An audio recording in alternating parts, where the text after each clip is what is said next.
नमस्कार, आप देख रहे हैं एबी न्यूज। दर्शकों, एबी न्यूज में आपका स्वागत है। हम बात करेंगे बिहार के मुख्यमंत्री पद की। आज़ादी के बाद पहली बार बिहार में मुख्यमंत्री पद की ओपन वैकेंसी है। विज्ञापन भी निकल चुका है, पद की संख्या भी तय है, उम्मीदवार की पार्टी भी तय है। बाकी है तो उम्मीदवार का चयन और शपथ ग्रहण की तिथि। मुख्यमंत्री नीतीश कुमार का काउंटडाउन शुरू हो गया है। यह उनको भी पता नहीं कि उल्टी गिनती कब थम जाएगी। विश्व महिला दिवस के अवसर पर निशांत कुमार, जो नीतीश कुमार के पुत्र हैं, उन्होंने जदयू की सदस्यता ग्रहण की। साथ ही पार्टी में उन्हें बड़ी जिम्मेदारी की भी तैयारी की जा रही है। हो सकता है राष्ट्रीय अध्यक्ष भी बन सकते हैं, कार्यकारी राष्ट्रीय अध्यक्छ, या एकदम कहें तेजस्वी यादव के बराबर का पद देने की भी संभावना है। नई सरकार की मुखिया बनने वाली नई पार्टी जो नक्श से लेकर सिख तक उत्सव का माहौल है। गुदगुदी थम नहीं रही है। लोग एक दूसरे को बधाई भी दे रहे हैं तो मुंह छुपाकर चेहरे की खुशी पर ग्रहण लगने की आशंका बरकरार है। विधानसभा में 89 विधायक हैं और विधान परिषद में लगभग 2 दर्जन से अधिक एमएलसी भाजपा के हैं। सब मुख्यमंत्री पद के लिए अपना ही नाम आने का इंतजार कर रहे हैं। कुछ सांसद भी इसी प्रत्याशा में हैं। पहली बार निर्वाचित सबसे कम उम्र की विधायक मैथिली ठाकुर से लेकर 9वीं बार निर्वाचित प्रेम कुमार तक सभी के दिन बहुरने की उम्मीद है।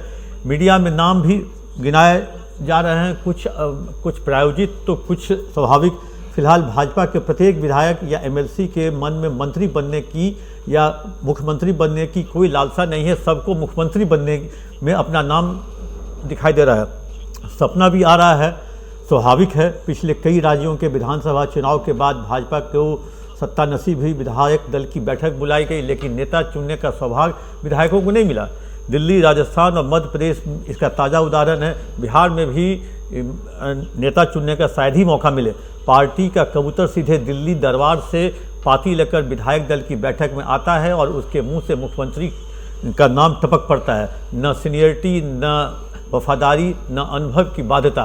पार्टी के प्रति निष्ठा भी बहुत मायने नहीं रखती। बस दिल्ली दरबार की इच्छा होनी चाहिए। इच्छा का आधार क्या होता है, दिल्ली दरबार ही जानती है। शनिवार की शाम एक दोस्त ये हमसे नाराज़ हो गया। उन्होंने कहा कि किसके मुख्यमंत्री बनने की संभावना। हमने कह दिया अमित शाह के मुंह पर जिसका नाम आ जाएगा वह मुख्यमंत्री बन जाएगा। वे फल्ला के नाम का सीएम की दौड़ में है। फिर वो हमसे अपनी बात रखी। हम भी वही कह रहे हैं कि हवा में ढेला फेंकने के लिए काहे बेचैन है। मुख्यमंत्री की दौड़ में भाजपा का कौन एमएलए या एमएलसी नहीं है। कहा वह भारतीय लोकतंत्र है, यहाँ पार्टी में एक ही नेता होता है, बाकी सब कार्यकर्ता। जैसे लालू यादव राजद के नेता, नीतीश कुमार जदयू के नेता, अमित शाह भाजपा के नेता। अमित शाह नीतीश कुमार को स्थानांतरित करते हैं तो किसी का पदस्थापन भी कर सकते हैं। जैसे नीतीश कुमार अपना इस्तीफा पत्र पर तिथि का इंतजार कर रहे हैं, वैसे बिहारवासी नए मुख्यमंत्री के टपकने का भी इंतजार कर रहे हैं। ये कहें जो अभी बिहार के बीजेपी में इन दिनों ये चीज़ चल रहा है, क्योंकि हर विधायक को लग रहा है जो वो मुख्यमंत्री बनने जा रहा है। क्योंकि जो कुछ एग्जाम्पल्स ऐसे हैं, अभी बिहार में तरह तरह की चर्चाएं हैं। हर एक चौक चौराहे पर मतलब विभिन्न तरह की चर्चा। एक तो मुख्यमंत्री कौन बनेगा, ये सबसे पहला अहम चर्चा। निशांत कुमार क्या करेंगे, उनकी क्या रहेगी भूमिका, उसकी अलग चर्चा। बीजेपी की टीम जब लीड करेगी तो पुराने जो जेडीयू के जो नेता थे, जो बहुत तेज़ी से दौड़ रहे थे, चल रहे थे, क्या उनका पर कतरा जाएगा, क्या वैसे लोगों की क्या स्थिति होगी।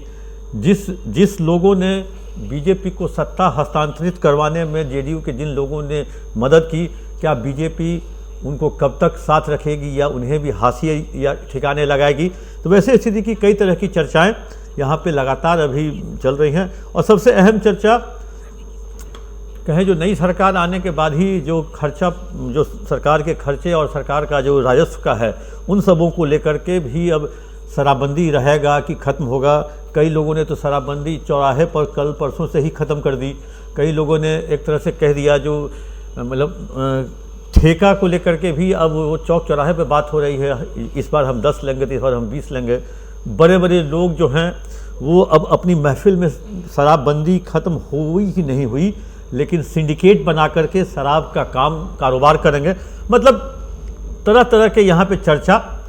और उसी चर्चा के दौर में अभी मुख्यमंत्री के नाम की घोषणा हुई भी नहीं, फिर नए कैबिनेट पर भी चर्चा हो रही है। विधानसभा अध्यक्ष किसके जिम्मे जाएगा, गृह किसके पास रहेगा। अगर मुख्यमंत्री बीजेपी का होता है तो गृह और विधानसभा अध्यक्ष जेडीयू का होगा। ये नेताओं से ज़्यादा, नेताओं के थिंक टैंक से ज़्यादा हम और आप और जो समाज के लोग हैं, जो चौक चौराहे नुक्कड़ पे चाय पी रहे हैं या जहाँ पे भूजा खा रहे हैं, मतलब उन जगहों पे चर्चा होके कहें जो 11 बजे लोग बैठते हैं, 5 बजे तक शाम तक बैठ कर इसकी चर्चा करके मुख्यमंत्री, गृह मंत्री, विधानसभा अध्यक्ष बना करके उठ जाते हैं। ऐसा पहले का दौर हुआ करता था। चाय की दुकान पे मुख्यमंत्री तय हुआ करते थे, कॉफ़ी हाउस पे मुख्यमंत्री तय हुआ करते थे। पटना डाकबंगला रोड में कॉफ़ी हाउस पटना का बहुत पुराना हुआ करता था, वहाँ बड़े बड़े पत्रकार और नेता भी बैठते थे और कॉफ़ी हाउस पे मुख्यमंत्री वहाँ तय हो जाता था। उसी तरीके से अभी हर चौराहे पर लोगों को मुख्यमंत्री तय करने की खुली छूट दी गई है और कहें एक तरह से मुख्यमंत्री तय भी हो चुके हैं। और लेकिन मुख्यमंत्री कौन होगा ये कोई नहीं बता पाता है। सब पहला नाम शुरू करेगा जब मुख्यमंत्री तो शायद सम्राट चौधरी ही बनेंगे, लेकिन वही आदमी 10 सेकंड के बाद कहता है हमको डाउट है। वही आदमी हमको डाउट है जो बीजेपी वाले सम्राट पे दांव लगाएंगे। फिर कल जिस तरह से सम्राट चौधरी को बागडोगरा बुलाया गया था अमित शाह से मिलने के लिए, कल जैसे ही ये खबर आई तो शायद किसी ने कहा जो उनके नाम पर मुहर लग गई इसीलिए बुलाया गया कहने के लिए। किसी ने कहा जो बुला करके नहीं कहा जाता है जो आप मुख्यमंत्री बन गए, वो वहाँ से एक लेटर आता है, बजाबते पर्यवेक्षक आते हैं और विधायक दल की बैठक में वो लेटर खोला जाता है और उस नाम की घोषणा की जाती है। किसी ने कहा जो शायद उनको समझाने के लिए बुलाया गया होगा जो अगर मुख्यमंत्री के नाम की आपकी घोषणा नहीं होगी तो बहुत ज़्यादा बेचैन होने की ज़रूरत नहीं है। तो इस तरह की बातें अभी कहें जो समाज में और पब्लिक फोरम पे, पब्लिक डिकोरम पे, और ये तब तक चलेंगी जब तक, मतलब ये 16 मार्च तक तो चलना है, क्योंकि जिस दिन राज्यसभा का रिजल्ट आएगा 16 मार्च को राज्यसभा का मतदान भी है और उस दिन काउंटिंग भी है। उसके बाद एक सप्ताह के अंदर, मतलब शायद ही 22-23 मार्च के आसपास सब कुछ क्लियर हो जाएगा। सत्ता का हस्तांतरण भी हो जाएगा, नए मुख्यमंत्री की शपथ, डिप्टी सीएम की शपथ, गृह मंत्री की शपथ, और इवन कहें जो मुख्यमंत्री एक अन्य मार्ग 31 मार्च से पहले भी छोड़ सकते हैं, क्योंकि मुख्यमंत्री जब जीतन राम मांझी को मुख्यमंत्री बनाए थे तो उन्होंने 5 दिन के अंदर अपना एक अन्य मार्ग छोड़कर 7 नंबर चले गए थे 7 सर्कुलर रोड में। तो एक तरह से कहें जो वो मुख्यमंत्री, अब बिहार का हर जनता जो है जो अपने काम काज में व्यस्त है वो अब मान चुकी है जो नीतीश कुमार अब नहीं है, माइनस नीतीश अब हम लोग को देखना पड़ेगा। अब जो आएगा या आने वाला है वो कैसा है, वो कैसा काम करेगा। वैसे लोग ये मान रहे हैं जो ये सरकार दिल्ली से चलेगी, चाहे वो सरकार का शासन हो, प्रशासन हो, विकास का काम हो, इंफ्रास्ट्रक्चर हो, और आमूल चूल परिवर्तन नीचे से ऊपर तक शासन प्रशासन में होगा। क्योंकि 3 महीने की सरकार का जो ये कहें जो ट्रांसफ़र पोस्टिंग या कहें तो पदस्थापन, ये आमूल चूल परिवर्तन कहे जाने की बात कही जा रही है। और ये ब्यूरोक्रेसी में भी इसकी चर्चा हो रही है। जो शासन प्रशासन नीतीश कुमार अभी चला रहे थे वो बीजेपी के जब हाथ में होगी तो शायद उसमें कुछ आमूल चूल परिवर्तन होगा, मतलब ड्रेस्टिक चेंज हो सकता है जिसका अनुमान और अंदाज़ा हम आप नहीं लगा सकते हैं। दर्शकों, अब आपके साथ मेरे को भी इंतजार है जो बिहार का सीएम कौन बनेगा और कौन बनेगा। जिसके नाम चल रहे हैं, जिसके चर्चे चल रहे हैं वो बन रहे हैं कि कोई नया नाम आएगा।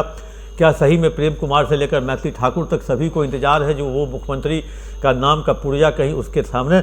आपको एक याद होगा, पटना की सड़कों पे आप चलते हैं तो एक सड़क किनारे एक भाग देखने वाला एक तोता वाला बैठता है, और तोता वो पिंजरे में बंद है और वो तोता निकाल के लोग उससे वो निकलवाते हैं अपना भाग्य। वो तोता अपने कहें जो मुंह से, जो कहें चोंच से जो कागज़ निकालता है वही उसका भाग्य होता है। अभी अब देखते हैं जो भाजपा का तोता किसके नाम का लेटर उस पिंजरे से निकलने के बाद निकालता है। सबको इंतजार है उसी तोते के, उसी लेटर का, और वो तोता किसके नाम की घोषणा करता है। तब तक के लिए दीजिए इजाज़त। आप अपना कमेंट बॉक्स में देना ना भूलें।